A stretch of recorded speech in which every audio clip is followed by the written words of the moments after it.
Good. Good? All right. Good morning, Good Shepherd. The Reverend Dr. Paul Gavrilyuk was born in Kiev, Ukraine, and prior to coming to the U.S., lived most of his life in Moscow. He was ordained a deacon by the Orthodox Church in America and received his doctorate in historical theology. We became friends as students at Perkins. We're pausing for a technical issue. We became friends at Perkins School of Theology in the 90s, and we both did our PhD work at Southern Methodist University. Along with a band of brethren, we had the cherished gift of the late Billy Abraham as a spiritual and intellectual father. Paul is author, editor, translator, and contributor to many books.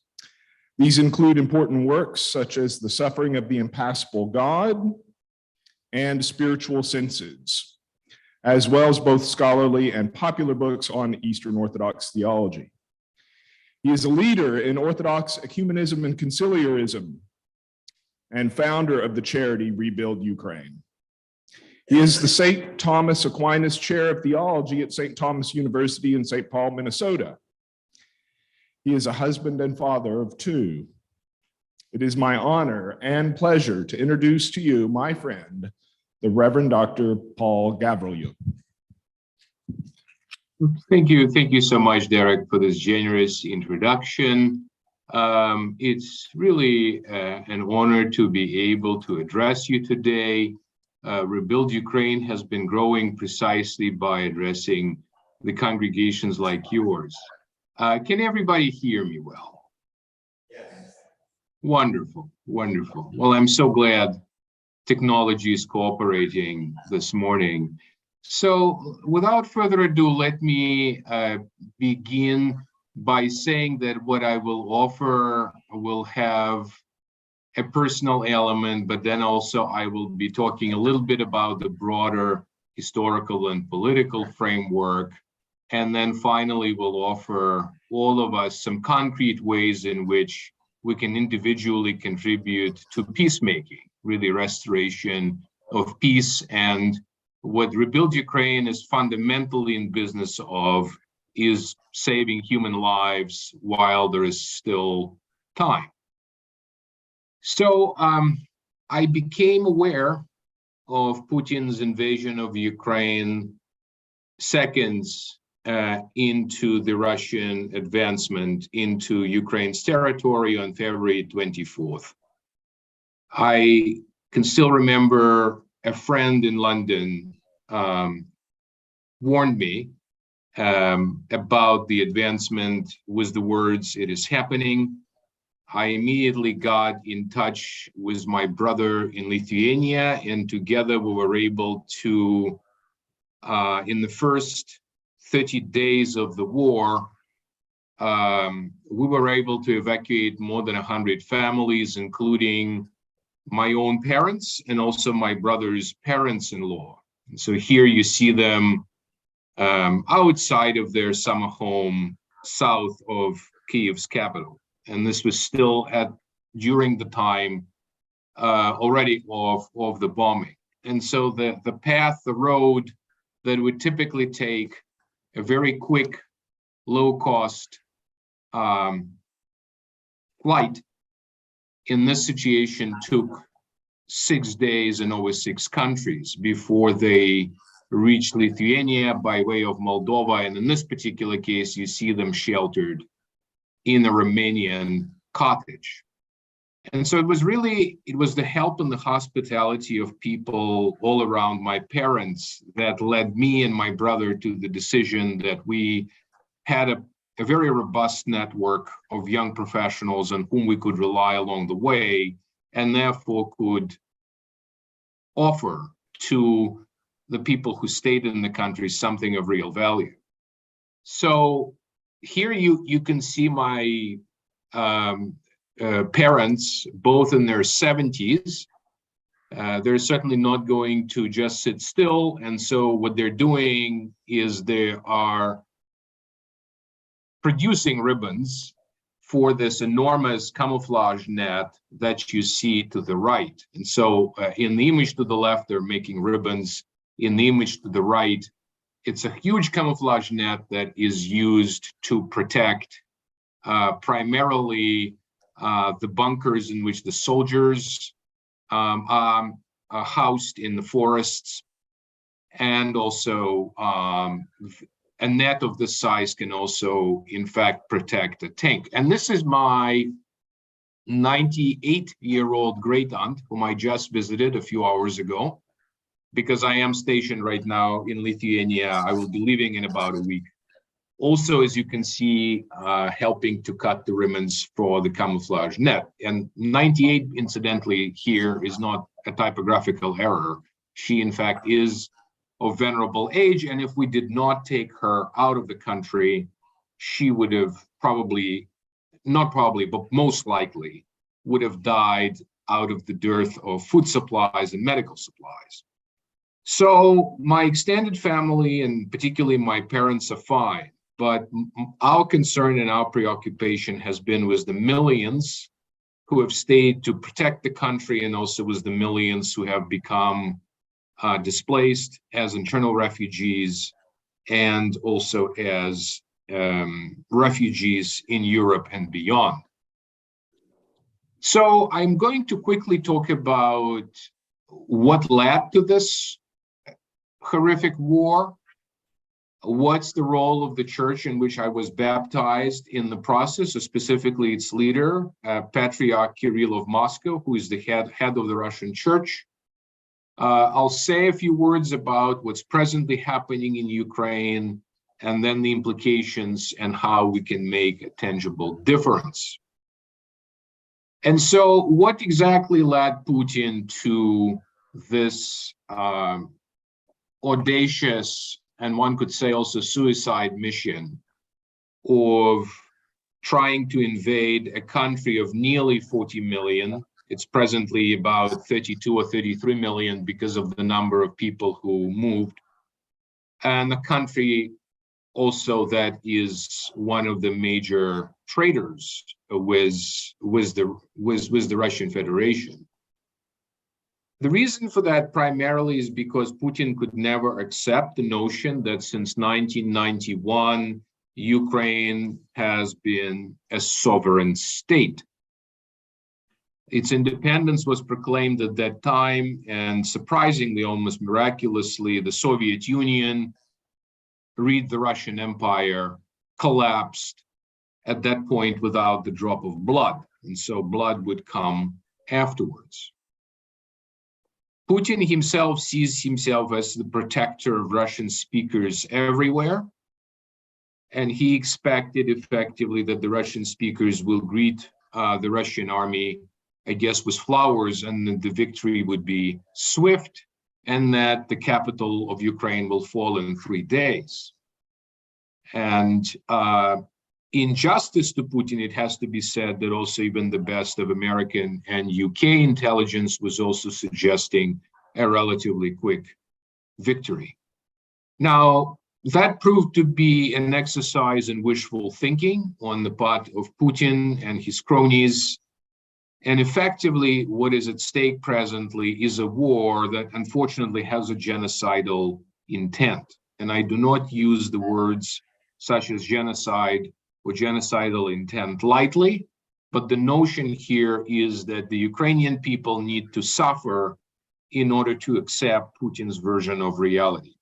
Now, why am I using this term genocide? I'm using it deliberately because, in fact, one genocidal practice was quite both deliberate and effective, horrific and effective in the 1930s. And so what the Soviets did in the 1930s, because Stalin, about 100 years ago, Stalin was threatened with a potential intervention on Poland's side in the Ukrainian territory.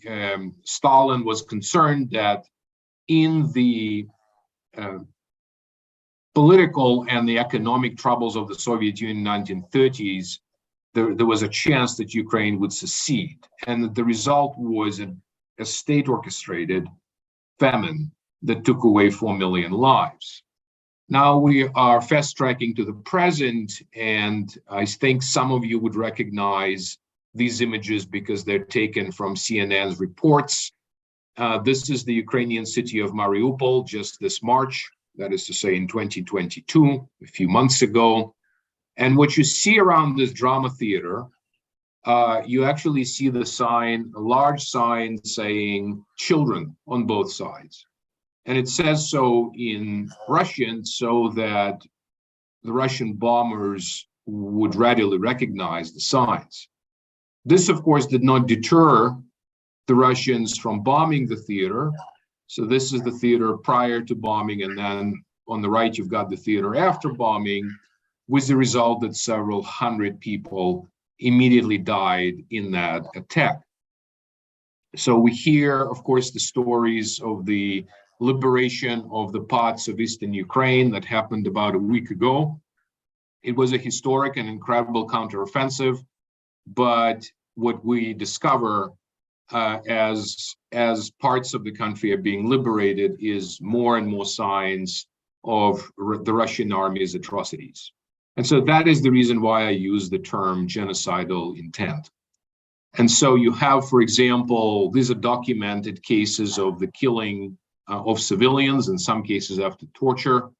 The massacres of Bucha are in the hundreds. The same applies to the city of Izum, close to 400 found there. And then, of course, we have the deaths of tens of thousands of civilians in the southern city of Mariupol. You know, that's the city whose infrastructure has been virtually destroyed. And so you also have over 1 million people, potentially very close to 2 million, it's very difficult to count them, people disappeared. These are civilians, some people with military experience, but primarily civilians who have been taken forcefully into the Russian territory from the occupied territories. And they pass through the filtration camps, and we actually do not really know where precisely they landed. Now, how could Putin, in fact, do this? How is a war in the heart of Europe of this size, of this magnitude, how is it actually possible in the 21st century? Well, it's partly possible because of the teaching of the Russian Orthodox Church about the so-called Russian world.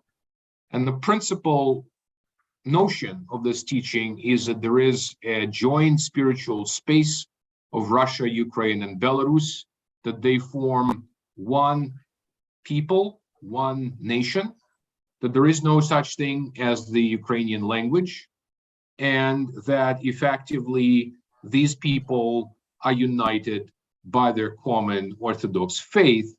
And this union also exists vis-a-vis the West. And the West here is perceived as morally bankrupt, as dying, and essentially a kind of a dichotomy, a clash of civilizations, if you will, is assumed between the Holy Russia on one side and the West on the other side.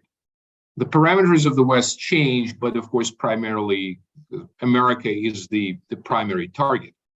Now, of course, this is ecclesially supported propaganda, and what you see on the slide is also the head of the Russian Church blessing the troops. He has just done this again when Putin announced partial mobilization, and on September the 21st, the Patriarch again spoke in support of the idea, indirectly at least, in support of the idea of mobilization, and principally again blessing the troops and blessing this act of aggression, justifying the act of aggression as an act of liberation. Now, why am I speaking so confidently about the claim that this is actually mythology? Well, as Derek mentioned, I did spend a significant amount of time in Russia. I spent my college years in Russia. Actually, my early teens were spent in Ukraine.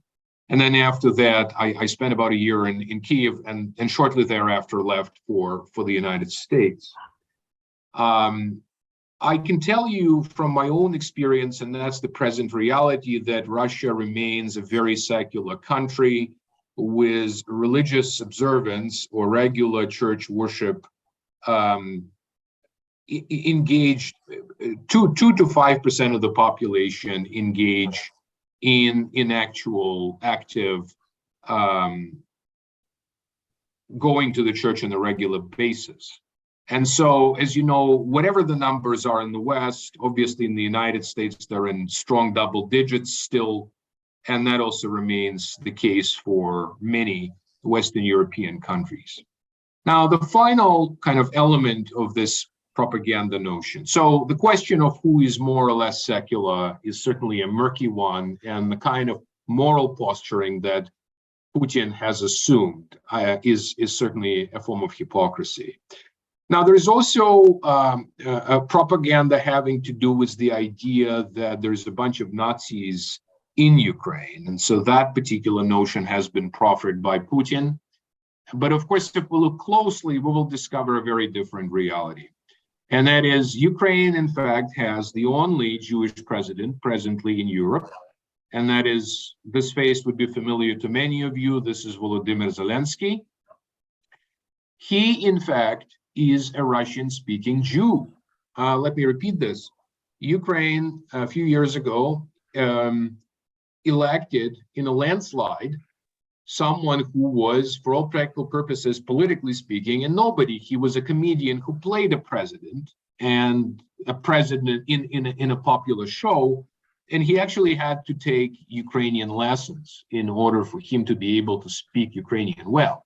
So as you can see, it's very difficult for one and only Jewish president in Europe to pass for a Nazi. In fact, there's something really remarkably cynical and callous about that kind of designation. And another thing that needs to be said about Zelensky is that he certainly has surrounded himself with incredibly capable people, both his foreign ministers and also everybody that is in charge of the army. And of course, famously, when he was offered protection by a CIA and our government, he replied that he didn't need a ride, but he needed weapons. And that statement proved to be prophetic because, if anything else, the outcome of this war depends on how quickly and how effectively precisely what Zelensky asked could be delivered. Now, Putin, of course, continues his threats. He is blackmailing Europe with gas and oil shortages. And of course, this is a very serious matter. It's something that will need to be and is being addressed. He has presently again gestured in the direction of the use of different kinds of nuclear weapons. On the one hand, this is something that he has used before, but we also cannot assume that he is bluffing, and therefore there needs to be clarity about how we prepare for a possible Russian nuclear attack, which unfortunately cannot be discounted. Given the state of Putin's mind, it cannot be discounted. More specifically, while he threatens NATO with the nuclear attack, he also threatened Poland, Lithuania, and Finland. I can tell you that Poland is presently considering that Russia will, in fact, invade within the next 10 years. So this isn't paranoia on Poland's behalf. This is simply Polish history. Of course, Russia controlled Poland in the 19th century, and those memories are still very deep. Russia also controlled Lithuania and Finland, and the Soviet Union subsequently controlled Lithuania as one of its republics. And so these are very, very real memories. And certainly these countries would prefer not to live under the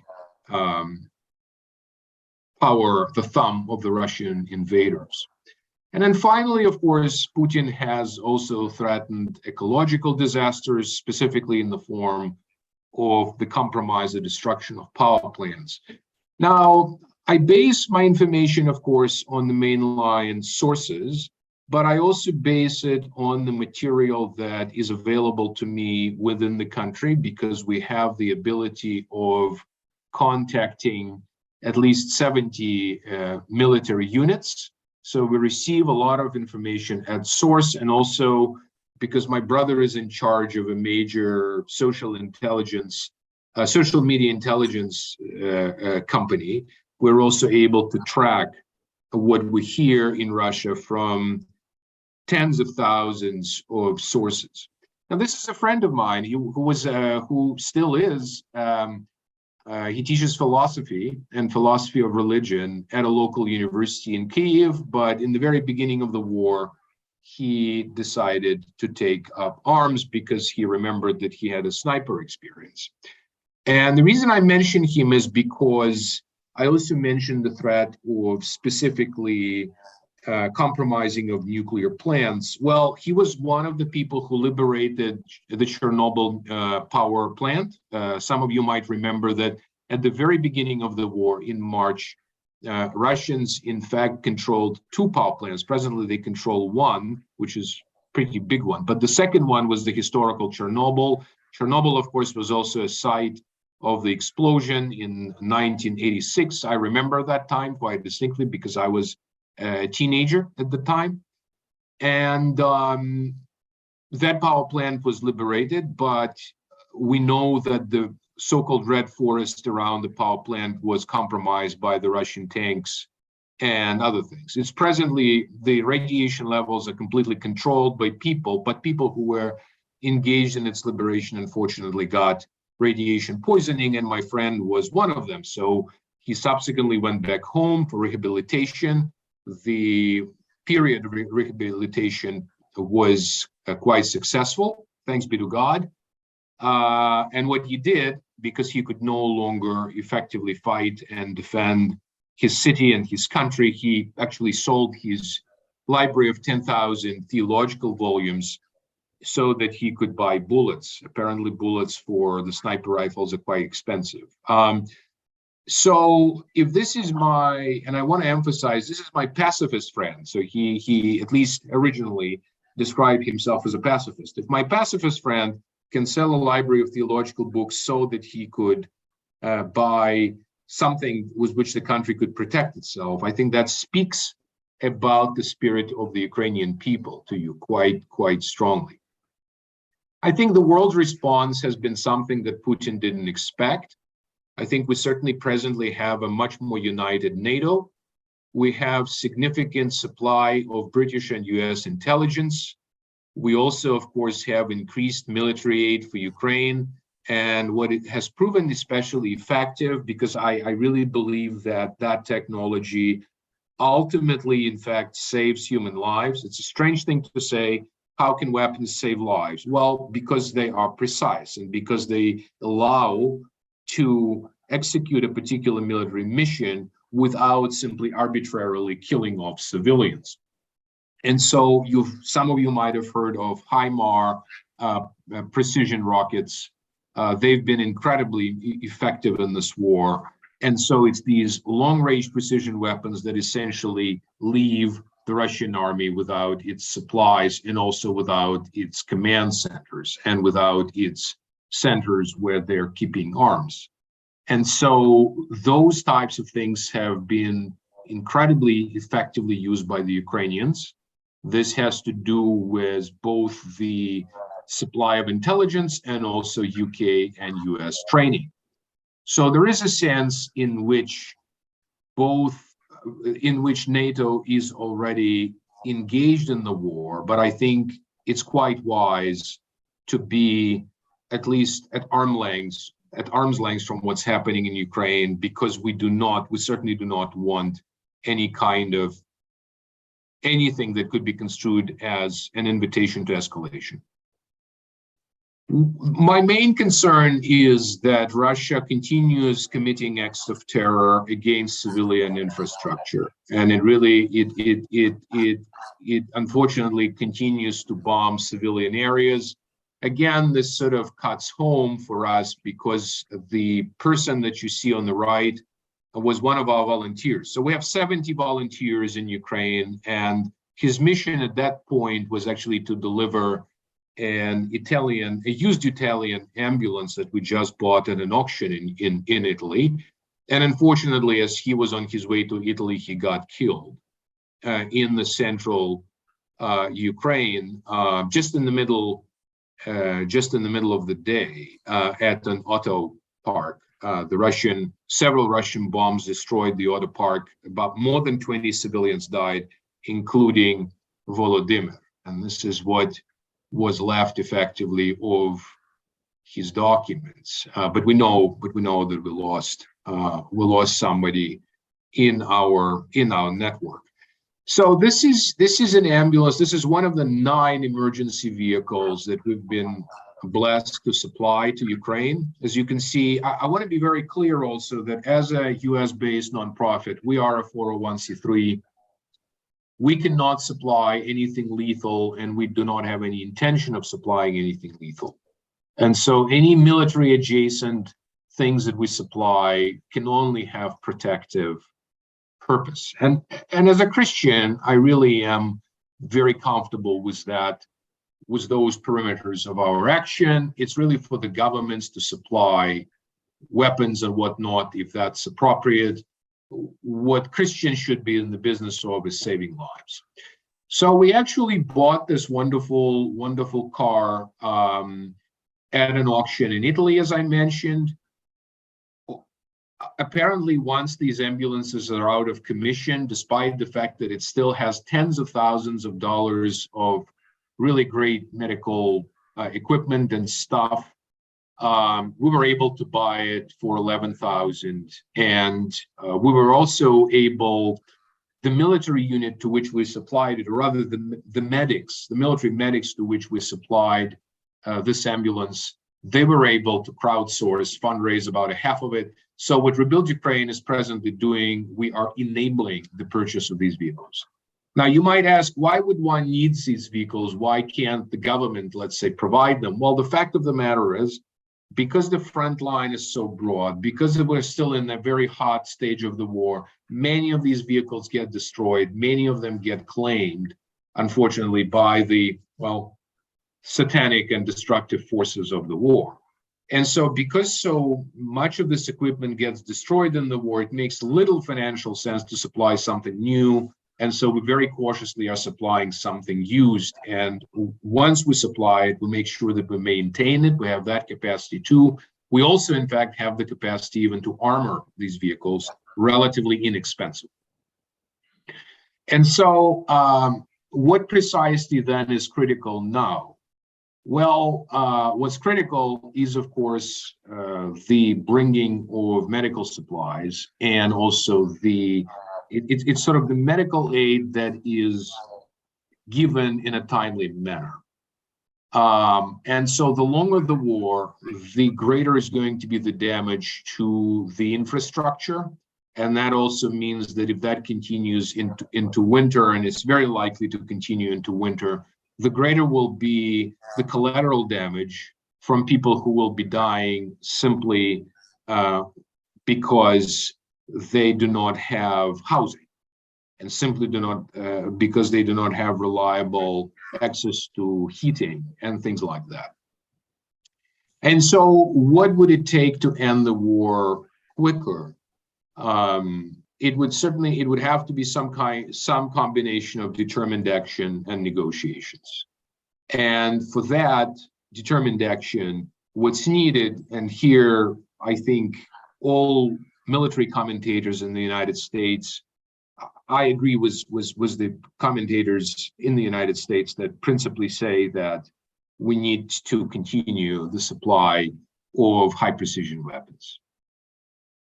And so I think that Ukrainians have certainly demonstrated their spirit and their ability to resist the aggression. And also they've actually conducted the most effective counteroffensive in the history of war since the World War II. Because what has happened just a week ago, in fact, more territories were retaken during 1 week than Russians were able to take in 5 months. Again, that's the second largest army in the world, presumably, that has now retreated quite dramatically. So where does Rebuild Ukraine come in, and why is it that we started this organization in the beginning of the war of 2022? And also more specifically, what type of aid do we provide? So what we do in the United States principally is fundraising, and all of us in the United States, including yours truly, are volunteers. What that means is that our administrative costs and our costs expended on personnel are minimal, and by minimal, I mean less than 5%, actually. So 95%, 95 cents on every dollar goes towards immediate relief efforts. And so we buy European Union quality medical supplies and also protective gear, and I'll show what kind.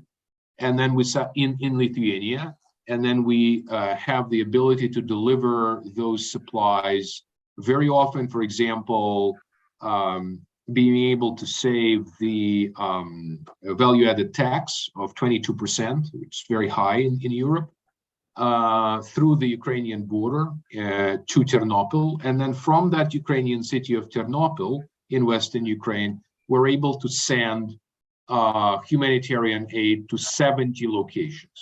What this means is we're actually able to send humanitarian aid to the areas where there is now active fighting. We are very careful, of course, about making sure that the volunteers that are delivering this aid know what they're doing and that their own lives are protected. And because of that, again, we use intelligence available to us to maximize the chances that they are alive. And as I said, with the exception of Volodymyr Boroda, presently within our network, we have not lost any other people, any other men.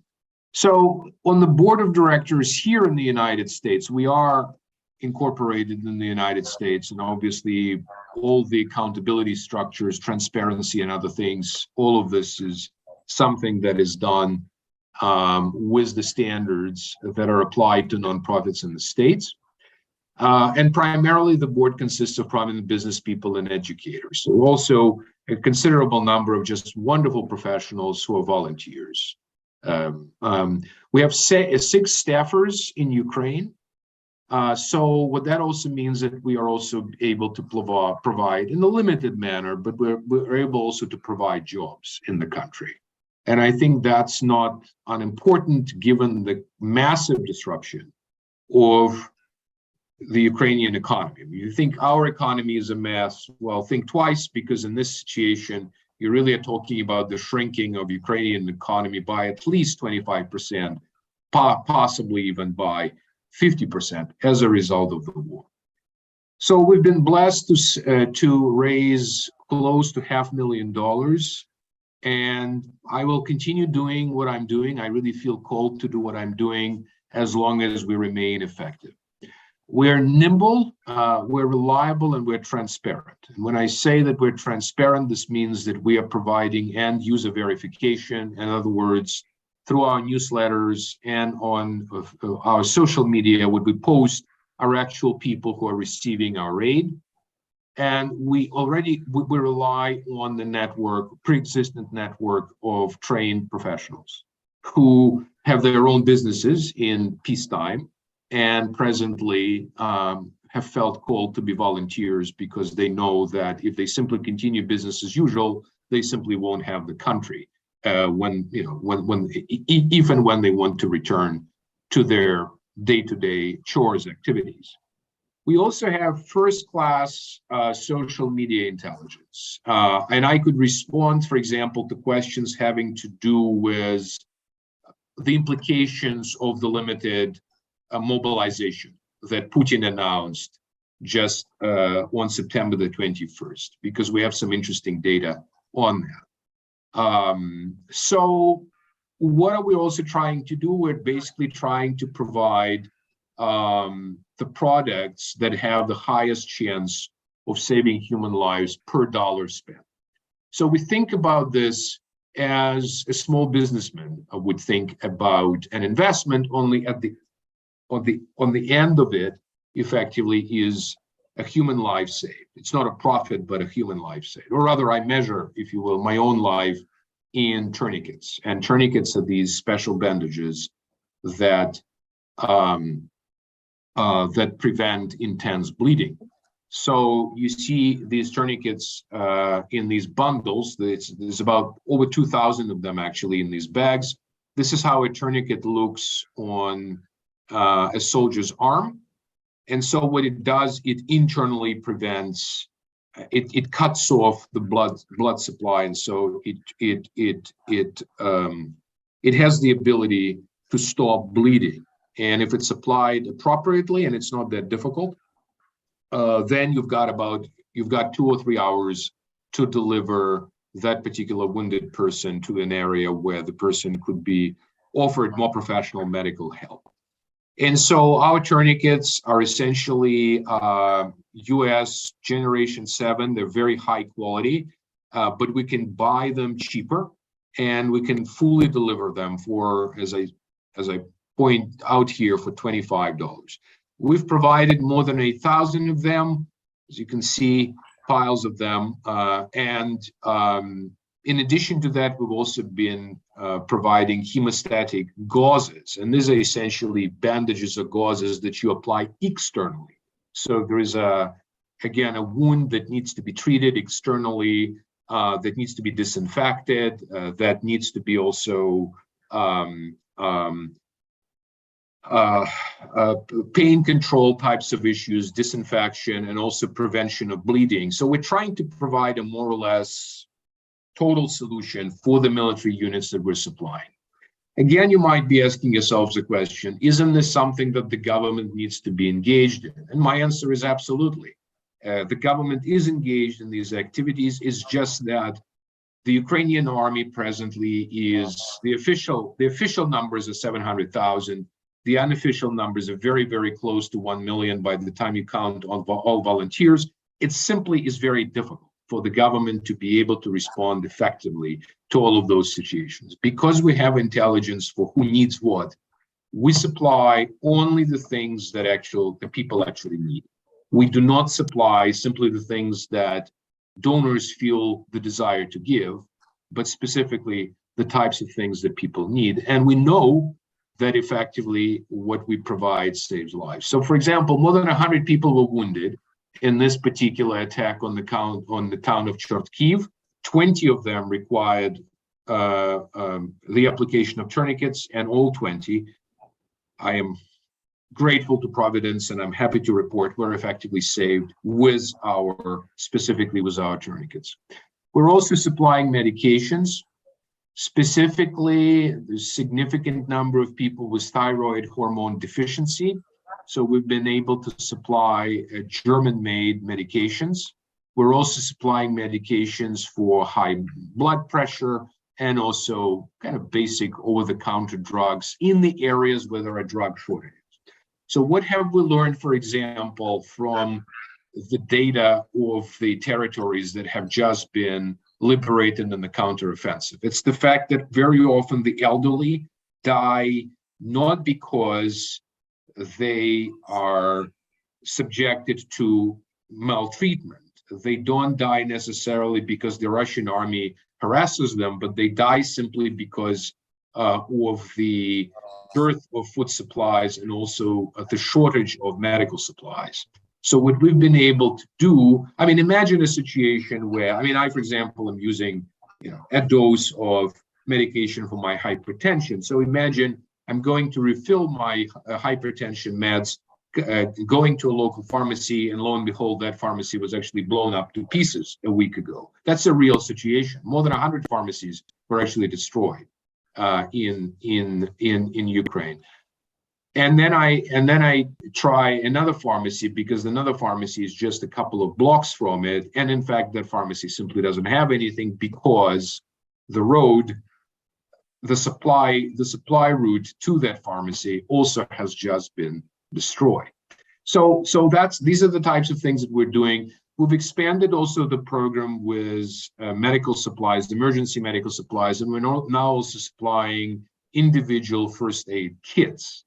We now have a grant from Rotary Clubs International, and that's a $25,000 grant, which will give us over 200 first aid kits, and they come full of wonderful stuff, including tourniquets and gauzes and other types of things. They will be used by soldiers, by military medics, and essentially anything that you will provide, we will be able to match up to 25,000 with this grant. So I'm actually very, very happy about this grant, and those would be in fact IFACs supplied from the United States. Why are we doing it in this case from the United States? Because the quality is higher. Ukrainians want American-made products and American-assembled products, and it's actually less expensive. So if you take those three, it's sort of a win-win situation.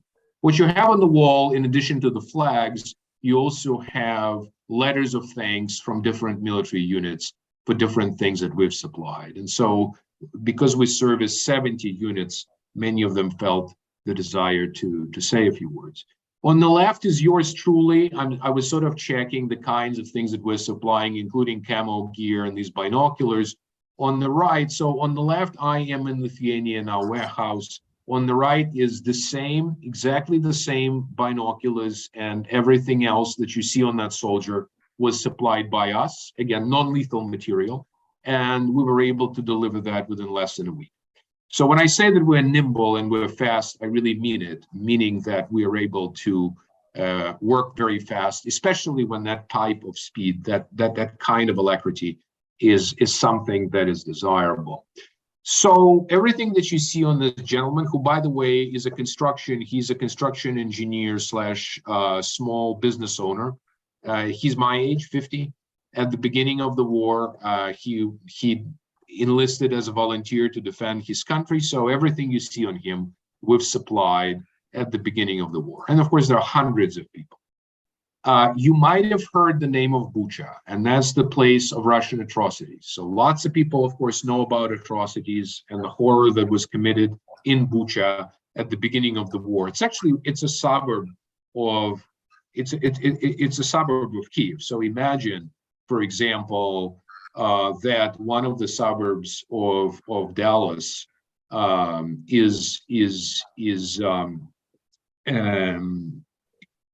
has been compromised or bombed to pieces, so that people could, overtake Dallas-Fort Worth area. Bucha, as you know, was liberated, and in fact, the liberators of Bucha wore our boots and wore our camouflage gear. This is an image also of our Lithuanian friends and Lithuanian volunteers who are delivering these two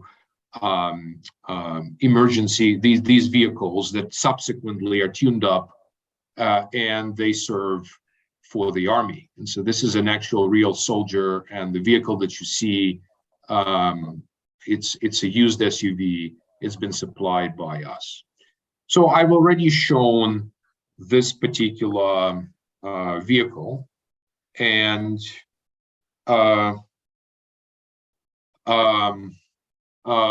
we were also actually supplying what I would call Ukrainian jerkies. In other words, this is dry meat. What we've done is we've processed more than 2 tons of raw meat, and that made about 700 pounds or more of dried meat.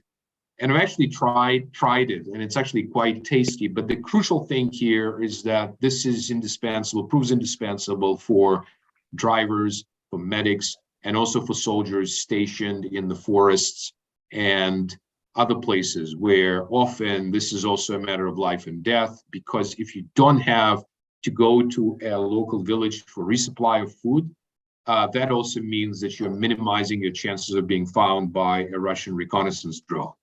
And so that's the reason also for us to supply food, is because it keeps lots of people, of course, fed, but also significantly it helps. And we have the ability to produce this food within Ukraine, because Ukraine is a breadbasket of Europe. And so the issue of meat and of everything else is not really that big of a deal, as long as you have the capacity to produce it and deliver it. So these are the types of programs that we would be able to scale. So I mentioned individual first aid kits. We're able, in the next months or so, we will be providing 200 of them. Through our network, we can easily deliver 1,000. 1,000 would certainly be very welcome presently in the Army, and as you can see, that would require $120,000.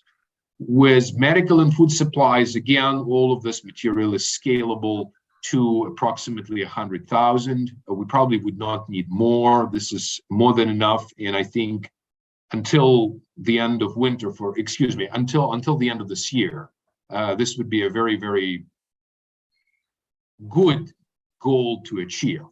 And then our focus is on protective gear and on emergency vehicles. So if we're in a situation where we're unable to raise another $500,000 by the end of the year, we would really be focusing on those two main items, protective gear and vehicles. People are especially asking for the vehicles. Finally, I wanted to say that we are running 3 programs for refugee children and children hurt by the war. Any war is a war on children, and that's especially true about this war, where I have personally met here in Lithuania youngsters 6 to 14, 16 that have seen things in terms of bombings and shelling that a young child should not see. And so what are we doing? We're providing social activities, schooling, and education in their language in Montenegro, in Lithuania, and in Ukraine. In Montenegro, and I'm especially fond of that program, we're essentially funding a teacher cooperative with more than 100 people, with more than 100 children. And we're also actually supporting 20 refugee teachers. In Lithuania, so here in Lithuania, we're supporting an existing school, an existing lyceum, with 30 Ukrainian children that were taken by the lyceum free of charge, and we've been able to support them in spring.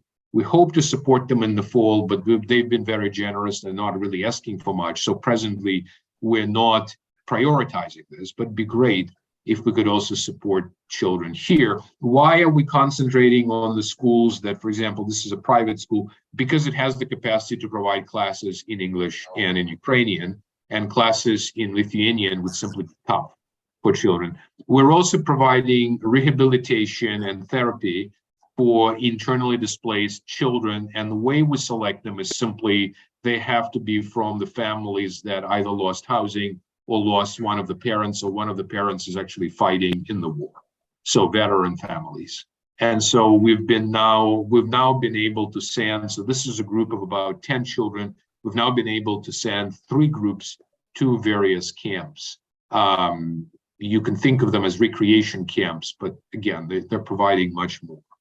And so presently we're 90% in war relief effort, 10% in children. Once the war is over, the idea is to focus about 90% of our efforts on orphans. And unfortunately, there will be many orphans. Given the extent of this war, there will be many children. There are already many children that have lost their parents. And so we will be focusing on those. We have, since 2014, my brother, simply very quietly, as simply a kind of a humanitarian side of his own business, he helped 7 orphanages within Ukraine, and we will be simply building on that experience. We are very cautious and concerned on how we work with the government, because we believe that the government's activities need to be very carefully checked before we invest anything in supporting the government in Ukraine. And so we rely, as I said, we rely on pre-existing private connections very often to deliver the programs in the most effective manner. Well, finally, how can you join and how can you help? Well, the best thing, of course, would be to simply go on our website, and there is a very simple way of donating. You could also donate through your own church by simply writing a check to either your church with the donation line saying Rebuild Ukraine, or you could also, of course, donate via check directly to Rebuild Ukraine. On our website, there's the ability to donate via Zelle, and that's a simple electronic transfer.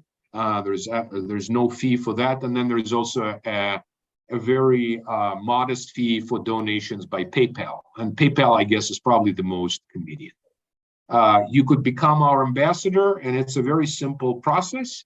If anything about our programs excited you, there is a particular area, be it our medical supplies or food supplies or protective gear or children, if there is any area that particularly appealed to you, simply share it with a friend. We've been honored to be featured on local TV 5 times. And so on our website, there are several TV reports about our work. You could also perhaps simply send a link with a TV report about our work to a friend. That's another option. Of course, I am available to speak in the manner in which I'm speaking to you, and that's via Zoom. Once I return to the United States, in fact, next week I'm in Italy, and I'm in Italy because it's a conference on Ukraine involving diplomats and ambassadors and others. And again, I'm raising awareness, and I'm speaking about the situation, the religious and political situation, but I'm also speaking about our efforts. This is actually a dunk tank contest that students at the Trinity College organized in spring of last year. This is actually a Tai Chi, a World Tai Chi Day festival that again benefited Rebuild Ukraine.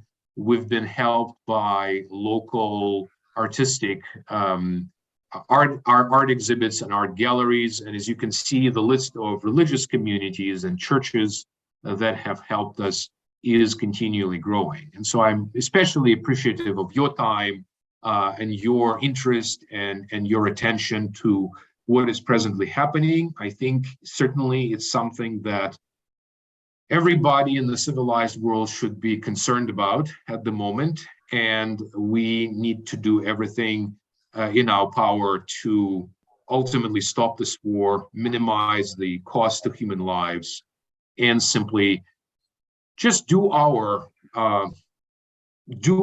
we can, do what each of us can in order to save lives while there is still time. Thank you for your attention. Paul, thank you so much for your time and for your work. Father George had to run, but he asked me to give you his personal thanks, and of course, the thanks of all of us. We got to run to Mass because we're running late. But God bless, and it was great spending time with you this morning. Thanks, everybody. Thank you.